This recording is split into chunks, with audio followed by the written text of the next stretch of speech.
Good morning, students. First of all, I heartily welcome you all in first period of physics in class 12th. Name of first chapter of physics is, according to your textbook, it is electric charges at rest, but according to reference books, it is electrostatics. Question is, are these two terms same? Go through these two terms. According to your textbook, it is electric charges at rest. It means that when charges will be in rest. Second term is your electrostatics. This very electrostatics word is framed from two words, electric and static. Means electrostatic is framed from two words, electric plus static. Electric means here electric charge and static means rest. It means that electric charge plus rest means electric charges at rest. No doubt both chapters are same, both terms are same. In this very chapter we have to study about electric charge, their types, properties, conductors and insulators, interaction between charges means Coulomb law, superposition principle, electric field lines, electric flux, dipole and their dipole moments, and in the last, Gauss theorem and its application. We will discuss all these terms one by one. Now come over electric charge. Question is, what is electric charge? What should be definition of electric charge? We all are familiar with this word from our earlier classes, but if anyone asks what is electric charge, we are unable to define it. So first of all, come over one illustration. Say this, it is your glass rod and it is your wool. When we rub a glass rod with wool, we used to say when we rub a glass rod or when we rub two bodies with each other, then we used to say both become electrified, both become charged up. Means there is appearance of charges takes place over both objects when we rub those two objects together. What does it mean? It means that when we rub two objects, both becomes charged up. Means appearance of charges over rubbed objects takes place, and these rubbed objects acquires ability to attract small bits of paper or small bits of dry grasses. It means that then what we should say?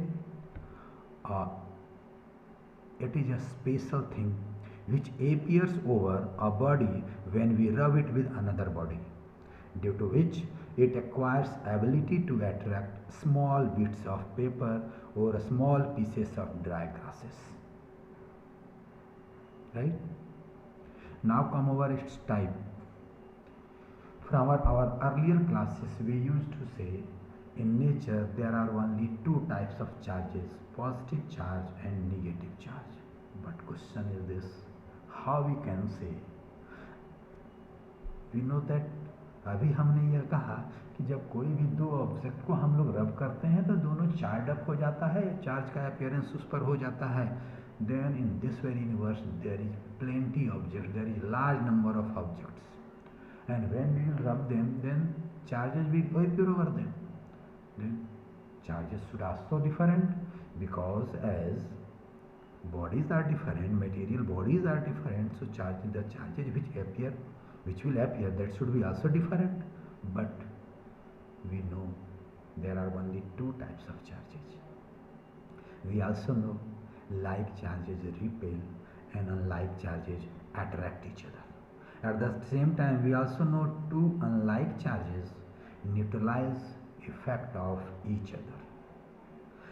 We know all these things from our earlier classes. But question is this, how we can say? How we can say there are only two types of charges? How we can say like charges repel each other and unlike charges attract each other? How we can say two unlike charges neutralizes effect of each other?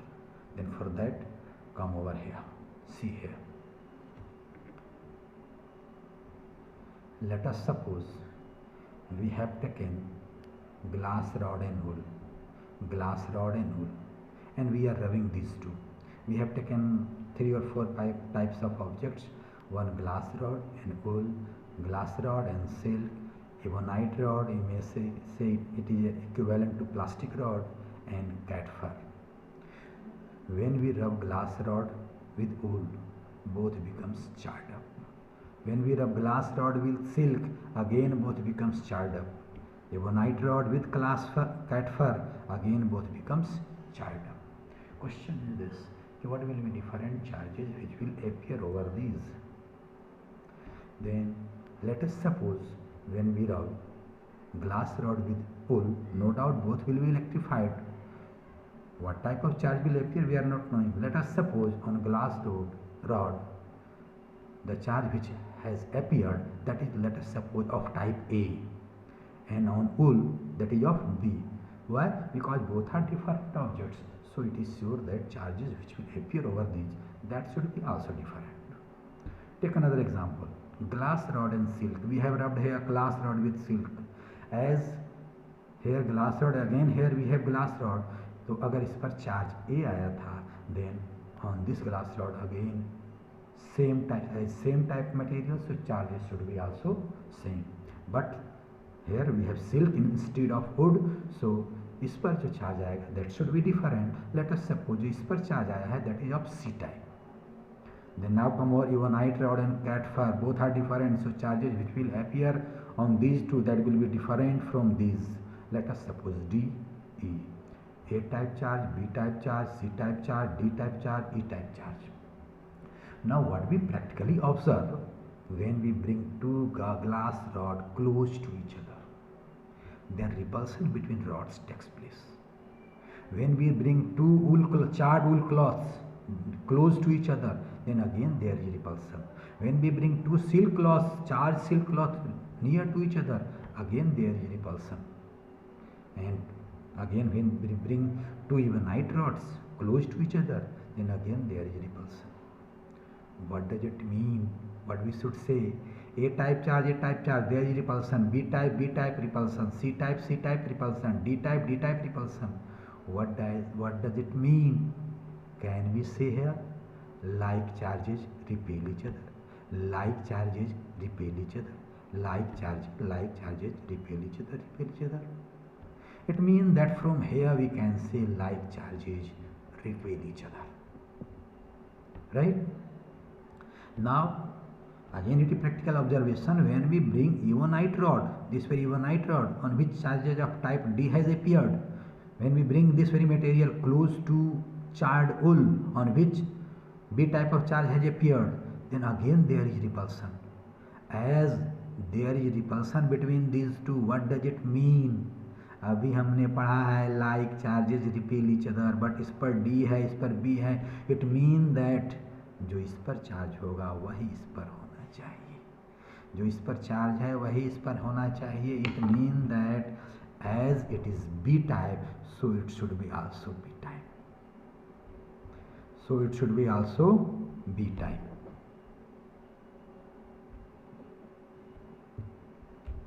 Now come over when ebonite rod with silk. Again there is repulsion. Both are differently charged, but repulsion as repulsion, and we know that like charges repel each other, so this D should be again equivalent to, and this very D is equal to B, so this should be also B, and there is repulsion, so it should be also B. Means C is equivalent to B, D is equivalent to B. C is equivalent to B. Now when we bring glass rod to cat fur, again there is repulsion. What does it mean? अभी हमने पढ़ा है like charges repel each other. It means that both are likely charged. It means that this E should be again A. Now see here, A repulsion, C repulsion, and C is your B. B. D is your D is your B, means B. Same charges repulsion, same charges repulsion, same charges repulsion, same charges repulsion, same charges repulsion, same charges repulsion, same charges repulsion, same charges repulsion. From here we can say like charges repel each other. Now come over another practical observation.